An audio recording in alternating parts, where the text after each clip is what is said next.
कर गुरु गुरु गुरु कर मन मोर, गुरु बिना मैं नाही होर। कहते गुरु गुरु करया कर। पुछिए क्यों? कहते गुर बिन घोर अंधार, गुरु बिन समझ ना आवे। गुरु तो बिना साडी आत्मक जिंदगी दे विच हनेरा है। गुरु तो बिना समझ नहीं आ सकती कि असी की करना ते की कर रहे हाँ। ये ते गुरु दे पास आवांगे त्यां ही गुरु सानू जदों ज्ञान दवेगा ना, गुरु दे पास आके सब तो पहली दात पता की मिलती है? चाहे असी बेअंत दातां गुरु दे पास आके मंगदे हाँ, लेकिन बाणी ने सानू इस बारे भी दस्या है कि असी गुरु दे लड़ लग के गुरु दे पास आके ते मंगना की है। गुरु महाराज जी बचन करते हैं, समझाउंदे हन सानू कि गुरु दे पास जदों आवेगा, मांगना मांगन नीका हर जस गुर ते मांगना।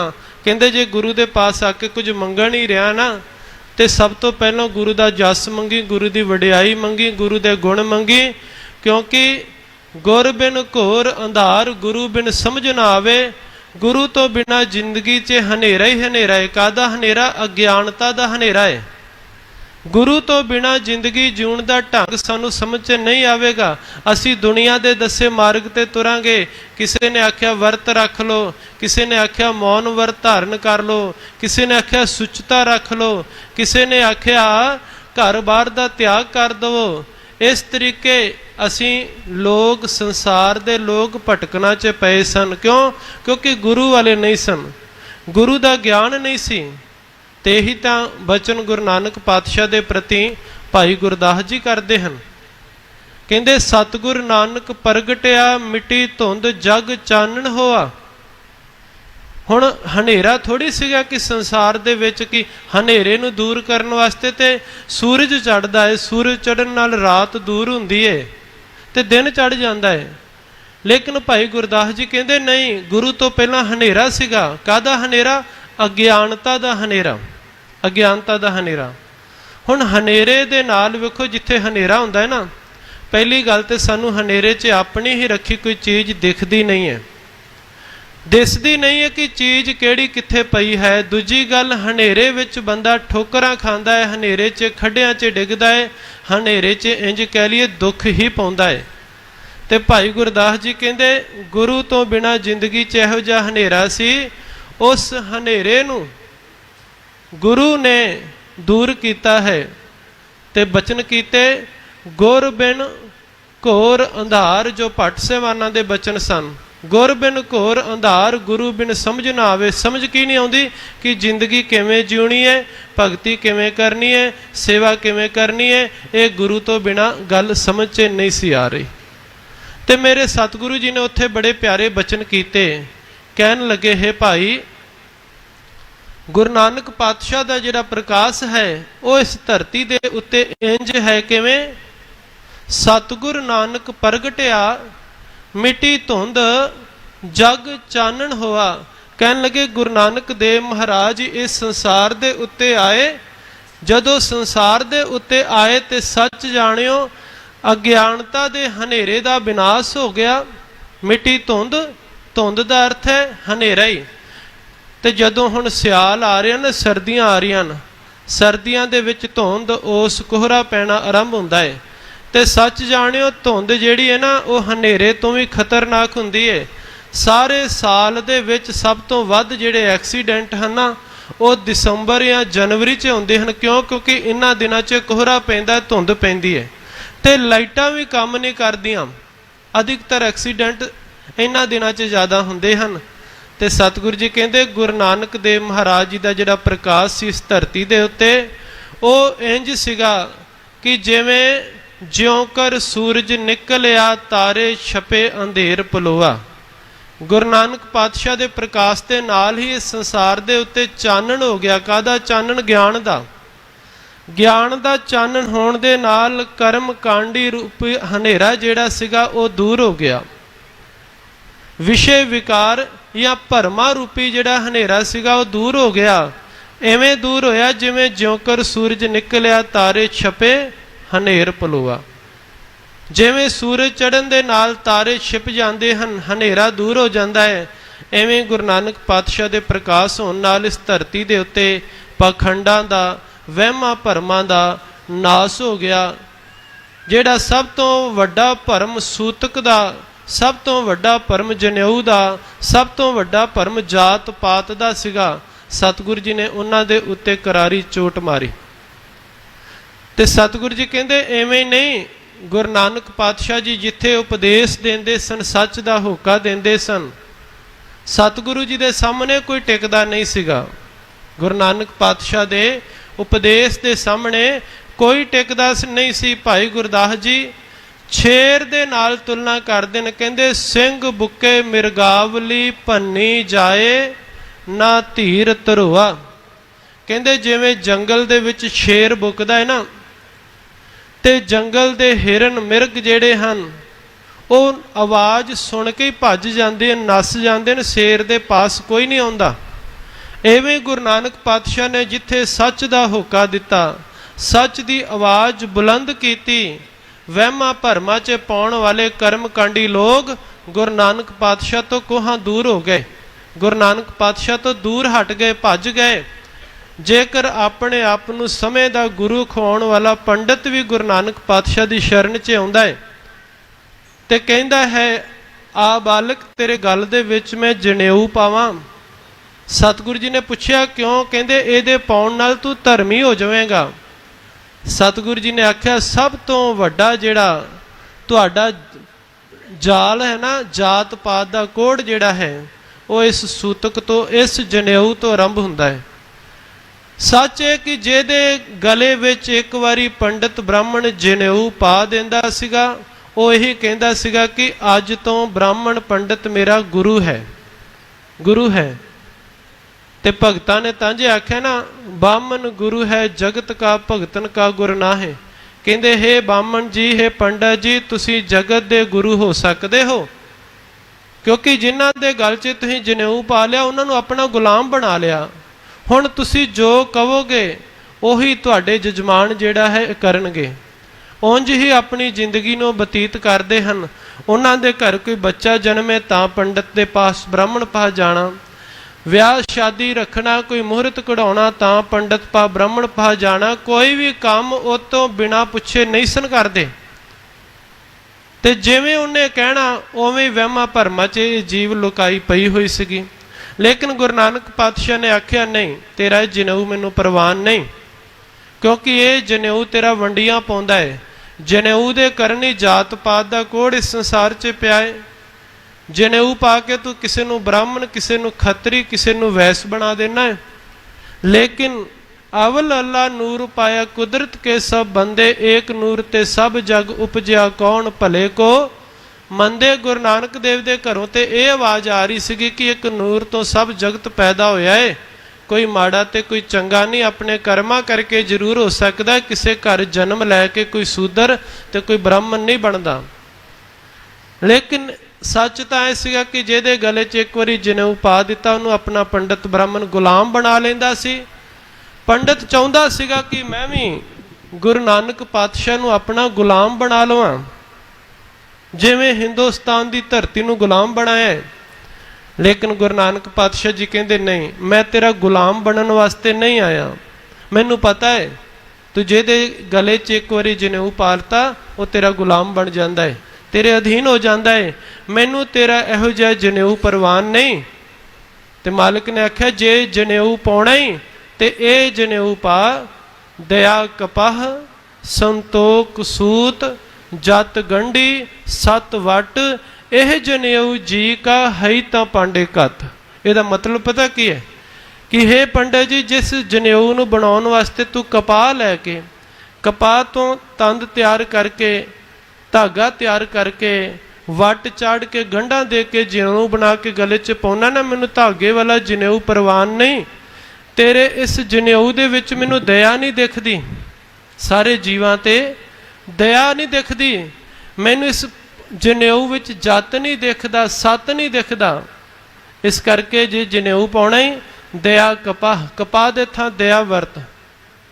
ਸੰਤੋਖ ਸੂਤ, ਸੰਤੋਖ ਸੂਤ ਦੇ ਥਾਂ ਸੰਤੋਖ ਨੂੰ ਵਰਤ। ਦਇਆ ਕਪਾਹ ਸੰਤੋਖ ਸੂਤ ਜਤ ਗੰਢੀ, ਤੇ ਜੇ ਗੰਢਾਂ ਦੇ ਰਿਹਾ ਉਹ ਜੱਤ ਦੀਆਂ ਦੇ। ਜੱਤ ਦਾ ਅਰਥ ਹੈ ਉੱਚੇ ਆਚਰਣ ਦੀਆਂ, ਉੱਚੇ ਜੀਵਨ ਦੀਆਂ। ਦਇਆ ਕਪਾਹ ਸੰਤੋਖ ਸੂਤ ਜੱਤ ਗੰਢੀ ਸੱਤ ਵਟ। ਤੇ ਜਿਹੜਾ ਵਟ ਦੇ ਰਿਹਾ ਉਹ ਸੱਤ ਦਾ ਹੋਵੇ, ਸੱਚ ਦਾ ਹੋਵੇ, ਝੂਠ ਦਾ ਨਹੀਂ। ਇਹ ਜਨੇਊ ਜੀ ਕਾ ਹੈ ਤਾਂ ਪਾਂਡੇ ਘਤ। ਇਹ ਹੈ ਜੀਵ ਆਤਮਾ ਦਾ ਜਨੇਊ। ਕਿਹੜਾ? ਜਿਹਦੇ ਪਾਸ ਦਇਆ ਹੈ, ਸਤ ਹੈ, ਸੰਤੋਖ ਹੈ, ਜਤ ਹੈ, ਜਿਹੜਾ ਸਾਡੇ ਨਾਲ ਨਿਭਣ ਵਾਲੇ ਚੰਗੇ ਗੁਣ ਹਨ। ਜੇ ਇਹ ਨਹੀਂ ਤੇ ਮੈਨੂੰ ਪ੍ਰਵਾਨ ਨਹੀਂ। ਜੇ ਗੁਰੂ ਨਾਨਕ ਪਾਤਸ਼ਾਹ ਨੇ ਜਦੋਂ ਇਹ ਬਚਨ ਕੀਤੇ ਨਾ, ਤੇ ਸੱਚ ਜਾਣਿਓ ਪੰਡਤ ਪਾਸ ਇਸ ਸਵਾਲ ਦਾ ਜਵਾਬ ਨਹੀਂ ਸੀਗਾ। ਉਹ ਪਿੱਛੇ ਹਟ ਕੇ ਬੈਠ ਗਿਆ।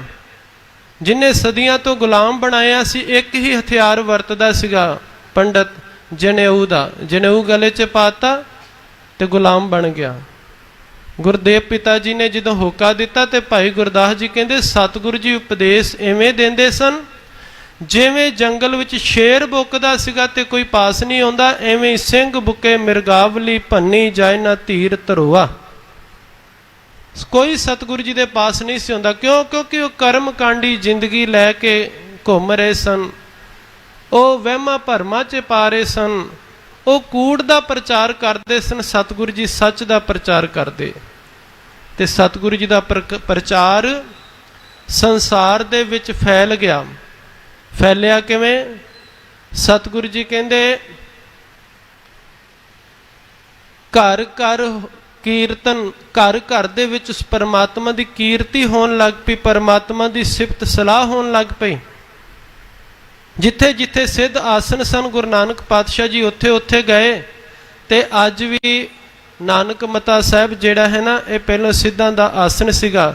ਇੱਥੇ ਸਿੱਧਾਂ ਨੇ ਆਪਣੀ ਮੰਡਲੀ ਬਣਾਈ ਸੀ, ਇਸ ਥਾਂ ਤੇ ਆਪਣਾ ਕਬਜ਼ਾ ਕੀਤਾ ਸੀਗਾ।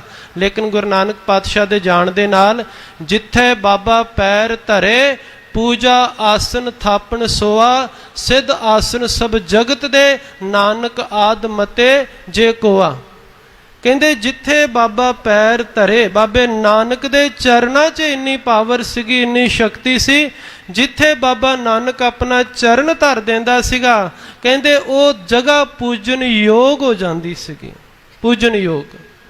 ਤੇ ਅੱਜ ਦੇਖਦੇ ਆ ਨਾ, ਜਿੱਥੇ ਜਿੱਥੇ ਗੁਰੂ ਨਾਨਕ ਪਾਤਸ਼ਾਹ ਦੇ ਚਰਨ ਪਏ, ਹਿੰਦੁਸਤਾਨ ਦੀ ਧਰਤੀ ਤੇ ਦੂਰ ਦੂਰ ਤੱਕ ਦੇਸਾਂ ਪਰਦੇਸਾਂ 'ਚ ਤੇ ਗੁਰੂ ਨਾਨਕ ਪਾਤਸ਼ਾਹ ਦੀ ਯਾਦ ਵਿੱਚ ਉੱਥੇ ਗੁਰਦੁਆਰੇ ਸੁਸ਼ੋਭਿਤ ਹਨ। ਤੇ ਭਾਈ ਗੁਰਦਾਸ ਜੀ ਕਹਿੰਦੇ ਜਿੱਥੇ ਬਾਬਾ ਪੈਰ ਧਰੇ ਪੂਜਾ ਆਸਨ ਥਾਪਨ ਸੋਆ, ਉਹ ਸਥਾਨ ਪੂਜਨ ਯੋਗ ਹੋ ਗਿਆ। ਜੇ ਕਿਤੇ ਇੱਕ ਕੋੜੀ ਦੇ ਝੋਪੜੀ ਵਿੱਚ ਵੀ ਮੇਰਾ ਬਾਬਾ ਨਾਨਕ ਪੈਰ ਰੱਖਦਾ ਹੈ ਨਾ, ਜਿੱਥੇ ਲੋਕ ਜਾ ਕੇ ਨਹੀਂ ਸਨ ਰਾਜੀ, ਉਸ ਕੋੜੀ ਨੂੰ ਦੂਰੋਂ ਹੀ ਰੋਟੀ ਪਾਣੀ ਸੁੱਟ ਦਿੰਦੇ ਸਨ, ਜਿਵੇਂ ਕਿਸੇ ਜਾਨਵਰ ਨੂੰ ਸੁੱਟੀ ਜਾਂਦੀ, ਜਾਂ ਬਾਹਰ ਰੱਖੇ ਬਰਤਨ 'ਚ ਪਾ ਕੇ ਚਲੇ ਜਾਂਦੇ ਸਨ।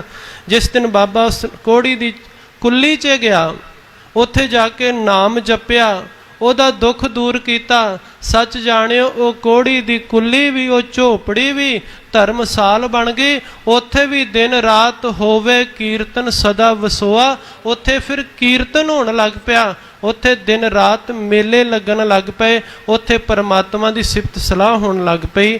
ਇਹਨੂੰ ਆਖਿਆ ਜਿੱਥੇ ਬਾਬਾ ਪੈਰ ਧਰੇ ਪੂਜਾ ਆਸਨ ਥਾਪਨ ਸੋਆ, ਸਿੱਧ ਆਸਨ ਸਭ ਜਗਤ ਦੇ ਨਾਨਕ ਆਦ ਮਤੇ ਜੇ ਕੋਆ। ਜਿਹੜੇ ਸਿੱਧ ਆਸਨ ਜਿਨ੍ਹਾਂ ਦੀ ਬੜੀ ਵੱਡੀ ਪ੍ਰਸਿੱਧੀ ਸੀਗੀ ਦੂਰ ਦੂਰ ਤੱਕ, ਜਦੋਂ ਬਾਬਾ ਉੱਥੇ ਗਿਆ ਤੇ ਉਹ ਵੀ ਸਾਰੇ ਸਿੱਧ ਆਸਨ ਬਾਬੇ ਨਾਨਕ ਦੇ ਨਾਮ ਤੋਂ ਪ੍ਰਗਟ ਹੋ ਗਏ, ਪੂਜਨ ਯੋਗ ਹੋ ਗਏ। ਜਿਵੇਂ ਪਹਿਲੋਂ ਸਿੱਧ ਮਤਾ ਸੀਗਾ ਤੇ ਅੱਜ ਉੱਥੇ ਨਾਨਕ ਮਤਾ ਸਾਹਿਬ ਹੈ। ਕਦੇ ਜਾਓ ਤੇ ਇੰਨੀ ਰਮਣੀਕ ਜਗ੍ਹਾ ਹੈ ਨਾਨਕ ਮਤਾ ਸਾਹਿਬ। ਉੱਥੇ ਬਾਬੇ ਨਾਨਕ ਦੀਆਂ ਯਾਦਾਂ ਨੂੰ ਤਾਜ਼ਾ ਕਰਦਾ ਹੋਇਆ ਅੱਜ ਵੀ ਉਹ ਪਿੱਪਲ ਹੈ, ਜਿਸ ਪਿੱਪਲ ਦੇ ਪੇੜ ਹੇਠ ਬੈਠ ਕੇ ਬਾਬੇ ਨਾਨਕ ਨੇ ਰੱਬ ਦੇ ਉਪਦੇਸ਼ ਨੂੰ ਸੰਸਾਰ ਦੀ ਝੋਲੀ 'ਚ ਪਾਇਆ। ਜਿਸ ਪਿੱਪਲ ਦੇ ਹੇਠ ਬੈਠ ਕੇ ਬਾਬੇ ਨਾਨਕ ਨੇ ਸੱਚ ਦਾ ਉਪਦੇਸ਼ ਉਹਨਾਂ ਜੋਗੀਆਂ ਦੀ ਝੋਲੀ ਵਿੱਚ ਪਾਇਆ। ਇਸ ਤਰੀਕੇ ਥਾਂ ਥਾਂ ਦੇ ਉੱਤੇ ਗੁਰੂ ਮਹਾਰਾਜ ਜੀ ਦੇ ਜਾਣ ਦੇ ਨਾਲ ਸੱਚ ਦਾ ਪ੍ਰਚਾਰ ਹੋਣ ਲੱਗ ਪਿਆ। ਤੇ ਭਾਈ ਗੁਰਦਾਸ ਜੀ ਇੱਥੇ ਹੋਰ ਬੜੇ ਪਿਆਰੇ ਬਚਨ ਕਰਦੇ, ਕਹਿੰਦੇ ਘਰ ਘਰ ਅੰਦਰ ਧਰਮਸਾਲ ਹੋਵੇ ਕੀਰਤਨ ਸਦਾ ਵਸੋਆ। ਅੱਜ ਅਸੀਂ ਕਹਿੰਦੇ ਇਕੱਲਾ ਕੀਰਤਨ ਗੁਰਦੁਆਰੇ ਹੀ ਹੁੰਦਾ ਹੈ, ਤੇ ਗੁਰਦੁਆਰੇ ਆਪਾਂ ਸੁਣਨ ਆਉਂਦੇ ਹਾਂ। ਜੇ ਬਾਬੇ ਨਾਨਕ ਦੀਆਂ ਖੁਸ਼ੀਆਂ ਲੈਣੀਆਂ ਹਨ ਨਾ, ਤੇ ਆਪਣੇ ਘਰ ਘਰ ਅੰਦਰ ਬਾਬੇ ਨਾਨਕ ਦੀ ਕੀਰਤੀ ਸਿਫਤ ਸਲਾਹ ਕੀਰਤਨ ਹੋਣਾ ਚਾਹੀਦਾ ਹੈ। ਸਿੱਖ ਦੇ ਘਰ ਵਿੱਚ ਸ਼ਾਮ ਸਵੇਰੇ ਗੁਰਬਾਣੀ ਦੀਆਂ ਧੁਨੀਆਂ ਉੱਠਣੀਆਂ ਚਾਹੀਦੀਆਂ ਹਨ, ਜਾਂ ਨਿਤਨੇਮ ਦੇ ਰੂਪ 'ਚ, ਜਾਂ ਆਸਾ ਦੀ ਵਾਰ 'ਚ, ਜਾਂ ਕੀਰਤਨ ਦੇ ਰੂਪ 'ਚ। ਅੱਜ ਤੇ ਸੌਖਾ ਹੀ ਬੜਾ ਹੈ। ਜੇ ਕੋਈ ਕਹੇ ਕਿ ਮੈਨੂੰ ਬਾਣੀ ਪੜ੍ਹਨੀ ਨਹੀਂ ਆਉਂਦੀ, ਜੇ ਕੋਈ ਕਹੇ ਕਿ ਮੈਨੂੰ ਕੀਰਤਨ ਕਰਨਾ ਨਹੀਂ ਆਉਂਦਾ, ਅੱਜ ਦੇ ਸੋਸ਼ਲ ਮੀਡੀਆ ਦੇ ਰਾਹੀਂ ਲਾਈਵ ਪ੍ਰਸਾਰਨ ਦੇ ਸਿੱਧੇ ਆਪਾਂ ਅੰਮ੍ਰਿਤਸਰ ਤੋਂ ਜਾਂ ਹੋਰ ਅਨੇਕਾਂ ਧਾਮਾਂ ਤੋਂ ਆਪਣੇ ਘਰਾਂ 'ਚ ਬਾਣੀ ਚਲਾ ਸਕਦੇ ਹਾਂ। ਤੇ ਸੱਚ ਜਾਣਿਓ, ਅੱਜ ਅਨੇਕਾਂ ਸਾਧਨ ਹੋਣ ਦੇ ਬਾਵਜੂਦ ਸਿੱਖਾਂ ਦੇ ਘਰਾਂ 'ਚੋਂ ਬਾਣੀ ਦੀ ਆਵਾਜ਼ ਨਹੀਂ ਆਉਂਦੀ।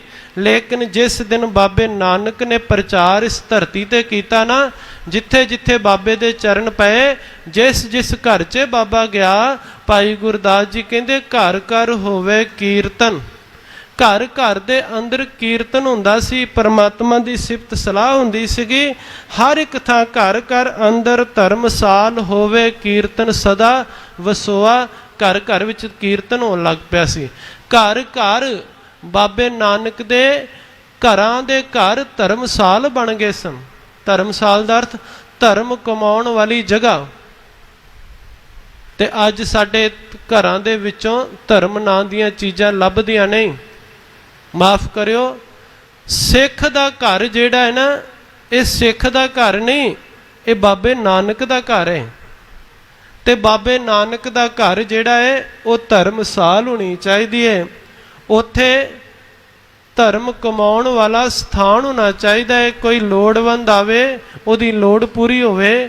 ਕੋਈ ਰੱਬ ਦਾ ਪਿਆਰਾ ਆਵੇ, ਬੈਠ ਕੇ ਬੰਦਗੀ ਹੋਵੇ, ਸਿਫਤ ਸਲਾਹ ਹੋਵੇ। ਤੇ ਹਰ ਇੱਕ ਘਰ ਦੇ ਵਿੱਚ ਪਰਮਾਤਮਾ ਦੇ ਰੱਬ ਦੇ ਨਾਮ ਦੀਆਂ ਧੁਨਾਂ ਉੱਠਣੀਆਂ ਚਾਹੀਦੀਆਂ ਹਨ। ਲੇਕਿਨ ਅੱਜ ਉਹ ਚੀਜ਼ਾਂ ਵੇਖਣ ਨੂੰ ਨਹੀਂ ਮਿਲਦੀਆਂ। ਤੇ ਮੇਰੇ ਸਤਿਗੁਰੂ ਜੀ ਦੇ ਪ੍ਰਤੀ ਭਾਈ ਗੁਰਦਾਸ ਜੀ ਨੇ ਹੋਰ ਬੜੇ ਪਿਆਰੇ ਬਚਨ ਕੀਤੇ। ਕਹਿੰਦੇ ਬਾਬੇ ਤਾਰੇ ਚਾਰ ਚੱਕ, 9 ਖੰਡ ਪ੍ਰਿਥਵੀ ਸੱਚਾ ਟੋਆ, ਗੁਰਮੁਖ ਕਲ ਵਿੱਚ ਪ੍ਰਗਟ ਹੋਆ। ਬਾਬੇ ਨਾਨਕ ਨੇ ਚਾਰੇ ਦਿਸ਼ਾਵਾਂ ਨੂੰ ਤਾਰਿਆ ਏ। ਆਪਣੇ ਪੰਜਾਬ ਤੋਂ ਬਾਹਰ ਜਾ ਕੇ, ਹਿੰਦੁਸਤਾਨ ਤੋਂ ਬਾਹਰ ਜਾ ਕੇ, ਕਾਬਲ ਕੰਧਾਰ ਤੇ ਦੂਰ ਦੂਰ ਮੱਕਾ ਮਦੀਨੇ ਤੱਕ ਸਤਿਗੁਰੂ ਜੀ ਗਏ। ਦੂਰ ਦੂਰ ਤੱਕ ਜਾ ਕੇ ਸਤਿਗੁਰੂ ਜੀ ਨੇ ਸੱਚ ਦਾ ਉਪਦੇਸ਼ ਦੇ ਕੇ, ਸੱਚ ਦਾ ਹੋਕਾ ਦੇ ਕੇ, ਤੇ ਸੰਸਾਰ ਸਮੁੰਦਰ ਤੋਂ ਜੀਵਾਂ ਨੂੰ ਤਾਰਿਆ ਹੈ। ਇਹ ਸੀਗੀ ਲੋੜ ਗੁਰੂ ਦੀ ਸਾਡੀ ਜ਼ਿੰਦਗੀ ਦੇ ਵਿੱਚ। ਜੇਕਰ ਬਾਬਾ ਨਾ ਆਵੇ, ਗੁਰੂ ਨਾਨਕ ਪਾਤਸ਼ਾਹ ਇਸ ਧਰਤੀ ਤੇ ਨਾ ਆਵੇ, ਤੇ ਭਾਈ ਗੁਰਦਾਸ ਜੀ ਕਹਿੰਦੇ ਇਸ ਧਰਤੀ ਦੇ ਉੱਤੇ ਹਨੇਰਾ ਹੀ ਹਨੇਰਾ ਹੋਣਾ ਸੀ। ਕਾਹਦਾ? ਅਗਿਆਨਤਾ ਦਾ ਹਨੇਰਾ, ਭਰਮਾਂ ਦਾ ਹਨੇਰਾ। ਅੱਜ ਅਸੀਂ ਵੀ ਉਸੇ ਤਰੀਕੇ ਵਹਿਮਾਂ ਭਰਮਾਂ 'ਚ ਫਸੇ ਹੋਣਾ ਸੀ ਜਿਵੇਂ ਆਮ ਲੁਕਾਈ ਫਸੀ ਹੈ। ਗੁਰੂ ਤੋਂ ਬਿਨਾ ਵਿਚਾਰ ਚੱਲ ਰਹੀ ਸੀ ਕਿ ਗੁਰੂ ਤੋਂ ਬਿਨਾ ਸਾਨੂੰ ਇਸ ਗੱਲ ਦੀ ਵੀ ਸਮਝ ਨਹੀਂ ਆਉਂਦੀ ਕਿ ਅਸੀਂ ਭਗਤੀ ਕਿਵੇਂ ਕਰਨੀ ਹੈ, ਸੇਵਾ ਕਿਵੇਂ ਕਰਨੀ ਹੈ। ਤੇ ਭੱਟ ਸਾਹਿਬਾਨਾਂ ਨੇ ਇਹੀ ਬਚਨ ਕੀਤੇ। ਕਹਿੰਦੇ ਗੁਰ ਬਿਨ ਘੋਰ ਅੰਧਾਰ, ਗੁਰੂ ਬਿਨ ਸਮਝ ਨਾ ਆਵੇ, ਗੁਰ ਬਿਨ ਸੁਰਤ ਨਾ ਸਿੱਧ, ਗੁਰੂ ਬਿਨ ਮੁਕਤ ਨਾ ਪਾਵੇ। ਗੁਰੂ ਤੋਂ ਬਿਨਾ ਇੱਕ ਤੇ ਜ਼ਿੰਦਗੀ ਦੇ ਵਿੱਚ ਘੋਰ ਹਨੇਰਾ ਹੈ। ਗੁਰੂ ਤੋਂ ਬਿਨਾ ਸਾਨੂੰ ਸੁਰਤ ਨਾ ਸਿੱਧ। ਸੁਰਤ ਦਾ ਅਰਥ ਸਾਡੀ ਸੁਰਤ ਨਹੀਂ ਟਿਕਦੀ, ਸੁਰਤ ਨੂੰ ਪਤਾ ਨਹੀਂ ਲੱਗਦਾ। ਸਿੱਧ ਦਾ ਅਰਥ ਜ਼ਿੰਦਗੀ 'ਚ ਕਾਮਯਾਬੀ ਕਿਵੇਂ ਪ੍ਰਾਪਤ ਕਰਨੀ ਹੈ, ਇਹ ਸਿੱਧੀ ਵੀ ਪ੍ਰਾਪਤ ਨਹੀਂ ਹੁੰਦੀ। ਤੇ ਮੁੱਕ ਦੀ ਗੱਲ ਭੱਟ ਸਾਹਿਬਾਨ ਕਹਿੰਦੇ ਗੁਰ ਬਿਨ ਮੁਕਤ ਨਾ ਪਾਵੇ। ਗੁਰੂ ਤੋਂ ਬਿਨਾ ਅਸੀਂ ਵਿਸ਼ੇ ਵਿਕਾਰਾਂ ਤੋਂ, ਵਹਿਮਾਂ ਭਰਮਾਂ ਤੋਂ ਮੁਕਤੀ ਹੀ ਪ੍ਰਾਪਤ ਨਹੀਂ ਕਰ ਸਕਦੇ। ਇਸ ਕਰਕੇ ਕਹਿੰਦੇ ਗੁਰ ਕਰ ਰੇ ਮਨ ਮੇਰੇ, ਗੁਰ ਕਰ ਸੱਚ ਵਿਚਾਰ, ਗੁਰੂ ਕਰ ਰੇ ਮਨ ਮੇਰੇ। ਭੱਟ ਸਾਹਿਬਾਨ ਕਹਿੰਦੇ ਗੁਰ ਕਰ ਸੱਚ ਵਿਚਾਰ, ਗੁਰੂ ਦੇ ਚਰਨਾਂ ਨਾਲ ਜੁੜ ਕੇ ਸੱਚ ਦੀ ਵਿਚਾਰ ਕਰ, ਸ਼ਬਦ ਦੀ ਵਿਚਾਰ ਕਰ। ਗੁਰ ਕਰ ਸੱਚ ਵਿਚਾਰ, ਗੁਰੂ ਕਰ ਰੇ ਮਨ ਮੇਰੇ, ਗੁਰ ਕਰ ਸ਼ਬਦ ਸੁਪਨ, ਅਗਨ ਕਟੇ ਸਭ ਤੇਰੇ। ਕਹਿੰਦੇ ਗੁਰ ਕਰ ਸ਼ਬਦ ਸੁਪਨ, ਗੁਰੂ ਸ਼ਬਦ, ਉਹ ਗੁਰੂ ਸੂਰਮਾ ਹੈ ਜਿਸ ਗੁਰੂ ਦੇ ਸ਼ਬਦ ਦੇ ਨਾਲ तेरे अंदर दे सारे अगन पाप कटे जावणगे। इस करके आखिर च कहते गुर नैन बैण गुर गुर करो। कहते गुरु नूं अपने अखां च वसा लो, गुरु नूं अपने बचनां च वसा लवो। क्यों? क्योंकि गुर बिन घोर अंधार, गुरु बिन समझ ना आवे।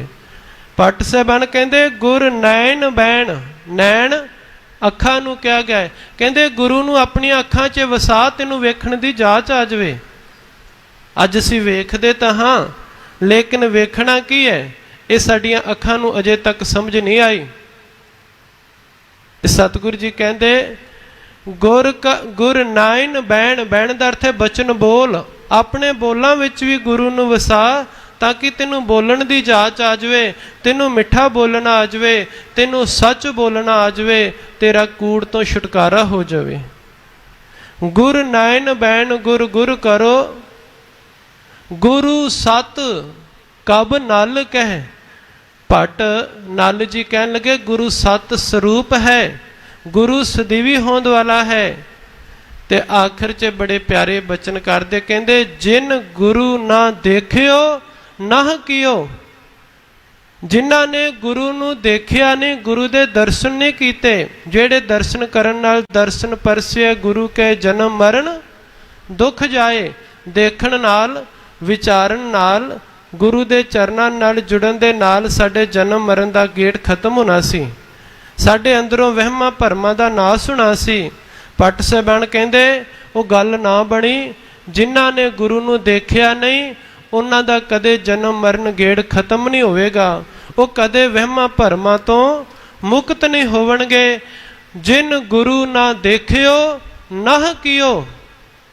कहंदे जिन्हां ने गुरु वेखिया नहीं ते नाह कियो दा अर्थ गुरु दे लड़ नहीं लगे, गुरु वाले बने नहीं, गुरु नूं अपना नहीं बनाया। ते कहंदे ते अक्यथ संसार में उन्हां दा जीवन इस संसार दे विच व्यर्थ है, व्यर्थ है। एवें व्यर्थ जा रहा है जिवें सतगुरु जी कहंदे गुण गोबिंद गायो नहीं जन्म अकारथ कीन। कहंदे रब दे गुण ना गाउण करके तेरा जीवन व्यर्थ जा रहा है, व्यर्थ। ते सतगुरु गुरु नानक पातशाह जिन्हां दा अज आपां ज्योति जोत पुरब मना रहे हां, जिन्हां दे बारे पट साहबाना ने बचन कीते कि गुरु दी बड़ी जिंदगी दे विच लोड़ है। गुरु तो बिना सानू जिंदगी जीउण दा ढंग सुरत समझ नहीं आ सकती। वो गुरु नानक पातशाह दा अज ज्योति जोत पुरब आपां मना रहे हां। इतिहास कहंदा है, साखियां बहुत जुड़ियां। मैं इस करके अज इतिहास वाल नहीं गया, क्योंकि गुरु नानक पातशाह का इतिहास आप जी ने कई बारी सरवण किया सुनिया है। उही साखियां आपां बार बार सुनते हाँ। कई साखियां ते मन घड़त भी गुरु नानक पातशाह दे नाल जोड़ दित्तियां गईयां, जिन्हां दे नाल असीं अज बड़ा प्रचार कर रहे हाँ। जिवें आखिरी समय गुरु नानक पातशाह जिन्हां ने जगत जलंदे नूं तारन वास्ते सच दा उपदेश दिता, होका दिता, ते एक अकाल पुरख वाहिगुरु दे चरनां नाल जोड़िया। मूल मंत्र दी दात, उस परमात्मा दी सिफत सलाह, ओदी तस्वीर खिंच के साडी झोली च पा दिती कि जिन्हें परमात्मा दे दर्शन करने हैं ना, वो मूल मंत्र दे दर्शन करन। परमात्मा दे गुण वेखने हैं ते मूल मंत्र नूं पढ़ो। परमात्मा दे गुणां दी विचार है, परमात्मा है कह जिहा। वो गुरु नानक पातशाह जी कहते जदों आखिरी समा आया, ज्योति जोत समाउण लगे, अपने पुत्रा नूं परख रहा, जेड़े सच दी कसवटी ते खरे ना उतरे। भाई लैणा जी नूं बुलाया, जो गुरु महाराज जी दा सेवक है, सेवादार है। जिस भाई लैणे ने गुरु नानक पातशाह दे एक एक बचन नूं सत करके मन्निया, जो बचन पुत्रा ने नहीं मन्ने, बाबे नानक दे सेवक भाई लैणे ने मन्ने। पुत्रा नूं शायद इसे करके खुशी प्राप्त ना हुई, गुरगद्दी प्राप्त ना हुई, क्योंकि पुत्री कौल ना पालियो कर पीरों कन मरटिए। पुत्रा ने गुरु दे बचन नहीं मन्ने, जिहदे करके बाबे नानक दे दर ते परवान नहीं हुए। क्योंकि दारी इहो जिहा, हुक्म मन्ने होवे परवान, तां खसमे का महल पाए सी। इत्थे हुक्म मनण वाले परवान हुंदे हन। ਉਹ ਸਨ ਭਾਈ ਲਹਿਣਾ ਜੀ। गुरु नानक पातशाह जी 22 सितंबर 1539 ईस्वी ਨੂੰ ਕਰਤਾਰਪੁਰ ਦੀ ਧਰਤੀ ਤੇ ਜੋਤੀ ਜੋਤ ਸਮਾਉਂਦੇ ਹਨ। ਆਪਣਾ ਨਜ਼ਦੀਕ ਸਮਾਂ ਜਾਣ ਕੇ ਭਾਈ ਲਹਿਣੇ ਨੂੰ ਗੁਰਗੱਦੀ ਬਖਸ਼ਿਸ਼ ਕਰਦੇ ਹਨ। ਭਾਈ ਲਹਿਣੇ ਨੂੰ ਗੁਰਗੱਦੀ ਬਖਸ਼ਿਸ਼ ਕਰਦੇ ਹਨ ਤੇ ਬੜਾ ਪਿਆਰੀ ਸਾਖੀਕਾਰਾਂ ਨੇ ਬਚਨ ਲਿਖੇ। ਕਹਿਣ ਲੱਗੇ ਉਸ ਸਮੇਂ ਬਾਬੇ ਨਾਨਕ ਨੇ ਆਖਿਆ, ਬਾਬਾ ਨਾ ਮੜੀ ਨਾ ਗੌਰ ਅੰਗਦ ਕੇ ਹੀਏ ਬਸੇ। ਕਹਿੰਦੇ ਮਤਾ ਮੇਰੇ ਮਰਨ ਤੋਂ ਬਾਅਦ ਕੋਈ ਮੇਰੀ ਮੜੀ ਬਣਾ ਦਿਓ, ਕੋਈ ਕਬਰ ਬਣਾ ਦਿਓ, ਕੋਈ ਮੇਰੀ ਫੋਟੋ ਬਣਾ ਕੇ ਮੈਨੂੰ ਯਾਦ ਕਰਨ ਲੱਗ ਪਿਓ, ਮੇਰੀ ਫੋਟੋਆਂ ਸਾਹਮਣੇ ਮੱਥੇ ਟੇਕਣ ਲੱਗ ਪਿਓ ਜਿਵੇਂ ਅੱਜ ਦਾ ਸਿੱਖ ਟੇਕਦਾ ਹੈ।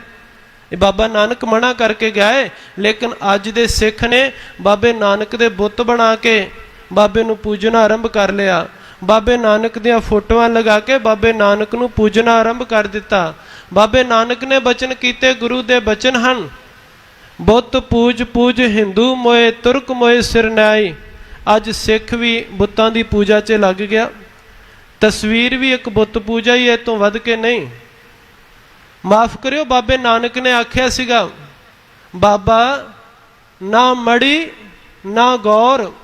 ਕਹਿੰਦੇ ਮੈਂ ਅੱਜ ਸਰੀਰ ਛੱਡਣ ਲੱਗਾ ਹੈ, ਮੇਰੀ ਕੋਈ ਮੜੀ ਕੋਈ ਗੌਰ ਬਣਾ ਕੇ ਮੈਨੂੰ ਅਲੱਗ ਨਾ ਪੂਜਿਓ। ਮੈਂ ਮੜੀਆਂ 'ਚ ਮੈਂ ਗੌਰਾਂ 'ਚ ਨਹੀਂ, ਮੈਂ ਮੂਰਤਾਂ 'ਚ ਨਹੀਂ, ਮੈਂ ਤੇ ਅੱਜ ਤੋਂ ਬਾਅਦ ਅੰਗਦ ਹੀਏ ਬਸੇ, ਗੁਰ ਅੰਗਦ ਹੀਏ ਬਸੇ। ਮੈਂ ਤੇ ਗੁਰੂ ਅੰਗਦ ਦੇਵ ਜੀ ਦੇ ਹਿਰਦੇ 'ਚ ਵਸਾਂਗਾ। ਜਿਨਨੇ ਮੇਰੀਆਂ ਖੁਸ਼ੀਆਂ ਪ੍ਰਾਪਤ ਕਰਨੀਆਂ ਹਨ, ਅੱਜ ਤੋਂ ਮੈਂ ਗੁਰਗੱਦੀ ਗੁਰੂ ਅੰਗਦ ਨੂੰ ਦੇ ਰਿਹਾ ਹੈ। ਅੰਗਦ ਨੂੰ ਭਾਈ ਲਹਿਣੇ ਨੂੰ ਗੁਰੂ ਬਣਾਇਆ ਹੈ, ਤੇ ਜੇ ਮੇਰੀਆਂ ਖੁਸ਼ੀਆਂ ਲੈਣੀਆਂ ਹਨ ਤੇ ਗੁਰੂ ਅੰਗਦ ਦੇਵ ਜੀ ਦੇ ਚਰਨਾਂ ਨਾਲ ਜੁੜ ਜਾਇਓ, ਗੁਰੂ ਅੰਗਦ ਦੇਵ ਜੀ ਦੇ। ਇਸ ਕਰਕੇ ਬਾਬੇ ਨੇ, ਗੁਰੂ ਨਾਨਕ ਪਾਤਸ਼ਾਹ ਨੇ ਗੁਰੂ ਅੰਗਦ ਦੇਵ ਜੀ ਦੇ ਲੜ ਲਗਾਇਆ। ਆਪਣੀਆਂ ਫੋਟੋਆਂ, ਆਪਣੀਆਂ ਮੂਰਤਾਂ, ਆਪਣੇ ਬੁੱਤਾਂ ਦੇ ਨਾਲ ਨਹੀਂ। ਗੁਰੂ ਅੰਗਦ ਦੇਵ ਮਹਾਰਾਜ ਜੀ ਨੇ ਗੁਰੂ ਅਮਰਦਾਸ ਜੀ ਦੇ ਲੜ ਲਗਾਇਆ, ਨਾ ਕਿ ਆਪਣੇ ਬੁੱਤਾਂ, ਆਪਣੇ ਫੋਟੋਆਂ ਦੇ ਨਾਲ। ਐਵੇਂ ਹੀ ਚੱਲਦੀ ਰਹੀ ਪਰੰਪਰਾ। ਗੁਰੂ ਤੇਗ ਬਹਾਦਰ ਜੀ ਤੱਕ ਆਏ ਤੇ ਗੁਰੂ ਤੇਗ ਬਹਾਦਰ ਜੀ ਗੁਰੂ ਗੋਬਿੰਦ ਸਿੰਘ ਜੀ ਦੇ ਲੜ ਲਗਾ ਕੇ ਗਏ ਤੇ ਗੁਰੂ ਗੋਬਿੰਦ ਸਿੰਘ ਮਹਾਰਾਜ ਜੀ ਨੇ ਸਰੀਰਕ ਦੇਹ ਪ੍ਰਥਾ ਨੂੰ ਖਤਮ ਕਰਕੇ ਇਹ ਹੁਕਮ ਕਰ ਦਿੱਤਾ, ਅੱਜ ਤੋਂ ਬਾਅਦ ਸਭ ਸਿੱਖਣ ਕੋ ਹੁਕਮ ਹੈ ਗੁਰੂ ਮਾਨਿਓ ਗ੍ਰੰਥ। ਗੁਰੂ ਗ੍ਰੰਥ ਜੀ ਮਾਨਿਓ ਪ੍ਰਗਟ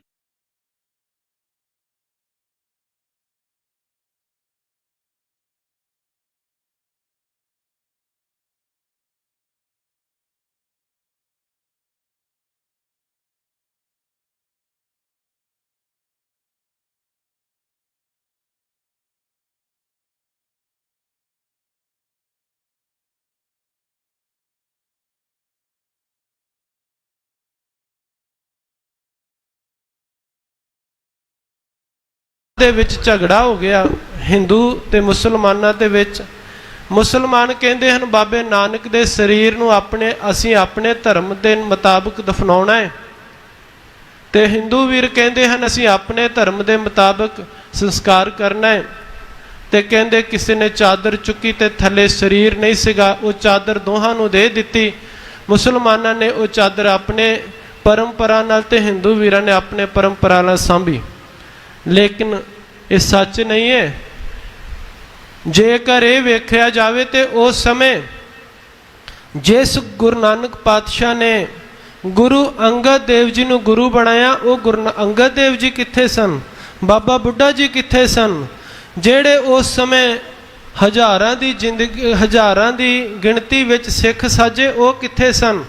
ਕਿ ਗੁਰੂ ਨਾਨਕ ਪਾਤਸ਼ਾਹ ਨੇ ਅਜੇ ਵੀ ਧਰਮ ਦੇ ਵਿੱਚ ਵੰਡੀਆਂ ਤੇ ਲੜਾਈਆਂ ਹੀ ਪਾਈਆਂ ਸਨ? ਨਹੀਂ, ਬਾਬੇ ਨਾਨਕ ਨੇ ਤੇ ਹਿੰਦੂ ਮੁਸਲਮਾਨ ਜਾਂ ਹੋਰ ਵੀ ਧਰਮਾਂ ਦਾ ਵਿਤਕਰਾ ਮਿਟਾ ਦਿੱਤਾ ਸੀਗਾ ਤੇ ਕਿਹਾ ਸੀ ਨਾ ਹਮ ਹਿੰਦੂ ਨਾ ਮੁਸਲਮਾਨ। ਅਸੀਂ ਨਾ ਹਿੰਦੂ ਨਾ ਮੁਸਲਮਾਨ ਹਾਂ। ਇਸ ਕਰਕੇ ਇਹ ਸਾਖੀਆਂ ਦਾ ਭਾਵ ਕੀ ਨਿਕਲਦਾ ਹੈ ਕਿ ਸਿੱਖ ਉਸ ਟਾਈਮ ਨਹੀਂ ਸੀਗਾ, ਸਿੱਖਾਂ ਨੇ ਹੀ ਬਾਬੇ ਨਾਨਕ ਦੇ ਸਰੀਰ ਨੂੰ ਸਾਂਭਿਆ ਹੈ। ਅੰਤਿਮ ਜੋ ਕਿਰਿਆ ਹੈ ਉਹ ਸਿੱਖਾਂ ਨੇ ਸਿੱਖ ਮਰਿਆਦਾ ਦੇ ਨਾਲ ਕੀਤੀ ਹੈ। ਤੇ ਅੱਜ ਸਾਨੂੰ ਉਹਨਾਂ ਸਾਖੀਆਂ ਵੱਲ ਜਾਣ ਦੀ ਲੋੜ ਨਹੀਂ। ਲੋੜ ਹੈ ਜਿਨਕੇ ਪੁਰਬ ਮਨਾਤੇ ਹੋ ਉਨਕੀ ਬਾਤ ਵੀ ਮਾਨੋ। ਜਿਸ ਬਾਬੇ ਨਾਨਕ ਦੇ ਆਪਾਂ ਕਦੇ ਜੋਤੀ ਜੋਤ ਪੁਰਬ ਤੇ ਕਦੇ ਪ੍ਰਕਾਸ਼ ਪੁਰਬ ਗੁਰੂਆਂ ਦੇ ਮਨਾਉਂਦੇ ਆ ਨਾ, ਅੱਜ ਲੋੜ ਹੈ ਉਹਨਾਂ ਦੇ ਬਾਤ, ਉਹਨਾਂ ਦੀ ਬਾਣੀ ਮੰਨਣ ਦੀ, ਜਦੋਂ ਗੁਰੂਆਂ ਦੀ ਬਾਣੀ ਨੂੰ ਮੰਨਾਂਗੇ, ਜਿਹਨੂੰ ਗੁਰੂ ਰਾਮਦਾਸ ਜੀ ਨੇ ਆਖਿਆ, ਬਾਣੀ ਗੁਰੂ ਗੁਰੂ ਹੈ ਬਾਣੀ, ਵਿੱਚ ਬਾਣੀ ਅੰਮ੍ਰਿਤ ਸਾਰੇ, ਗੁਰ ਬਾਣੀ ਕਹੇ ਸੇਵਕ ਜਨ ਮਾਨੇ, ਪਰਤਖ ਗੁਰੂ ਨਿਸਤਾਰੇ। ਕਹਿੰਦੇ ਅੱਜ ਸਿੱਖਾ ਤੇਰੇ ਵਾਸਤੇ ਬਾਣੀ ਹੀ ਗੁਰੂ ਹੈ, ਤੇ ਗੁਰੂ ਬਾਣੀ ਹੈ। ਸ਼ੁਰੂ ਤੋਂ ਹੀ ਗੁਰੂ ਨਾਨਕ ਪਾਤਸ਼ਾਹ ਨੇ ਇਹ ਨਹੀਂ ਆਖਿਆ ਸੀਗਾ ਕਿ ਮੈਂ ਗੁਰੂ ਹਾਂ। ਸਤਿਗੁਰੂ ਜੀ ਨੇ ਆਖਿਆ ਸੀ ਸ਼ਬਦ ਗੁਰੂ ਸੁਰਤ ਧੁਨ ਚੇਲਾ। ਗੁਰੂ ਕੌਣ ਹੈ? ਸ਼ਬਦ ਹੈ, ਬਾਣੀ ਹੈ। ਇਸ ਕਰਕੇ ਬਾਣੀ ਨਾਲ ਜੁੜੀਏ, ਬਾਣੀ ਪੜ੍ਹੀਏ, ਵਿਚਾਰੀਏ। ਜਪਜੀ ਸਾਹਿਬ ਬਾਬੇ ਨਾਨਕ ਦੀ ਬਾਣੀ ਵਿੱਚੋਂ ਬਾਬੇ ਨਾਨਕ ਦੇ ਦਰਸ਼ਨ ਕਰੀਏ, ਜਿਹੜੀ ਜਪਜੀ ਸਾਹਿਬ ਸਾਨੂੰ ਜ਼ਿੰਦਗੀ ਜਿਉਣ ਦਾ ਢੰਗ ਦੱਸਦੀ ਹੈ। ਸੋ ਗੁਰੂ ਮਹਾਰਾਜ ਜੀ ਦਾ ਜੋਤੀ ਜੋਤ ਪੁਰਬ, ਸਤਿਗੁਰੂ ਜੀ ਦੀ ਬਾਣੀ ਪੜ੍ਹ ਵਿਚਾਰ ਕੇ ਗੁਰੂ ਦੀਆਂ ਖੁਸ਼ੀਆਂ ਪ੍ਰਾਪਤ ਕਰੀਏ। ਸ਼ਬਦ ਵਿਚਾਰ ਨੂੰ ਕੱਲ ਦੇ ਦੀਵਾਨਾਂ 'ਚ ਸਾਂਝ ਪਾਵਾਂਗੇ। ਬੇਅੰਤ ਭੁੱਲਾਂ ਖਿਮਾ ਕਰਨੀਆਂ, ਫਤਿਹ ਨਾਲ ਸਾਂਝ ਪਾਵੋ ਜੀ। ਵਾਹਿਗੁਰੂ ਜੀ ਕਾ ਖਾਲਸਾ, ਵਾਹਿਗੁਰੂ ਜੀ ਕੀ ਫਤਿਹ।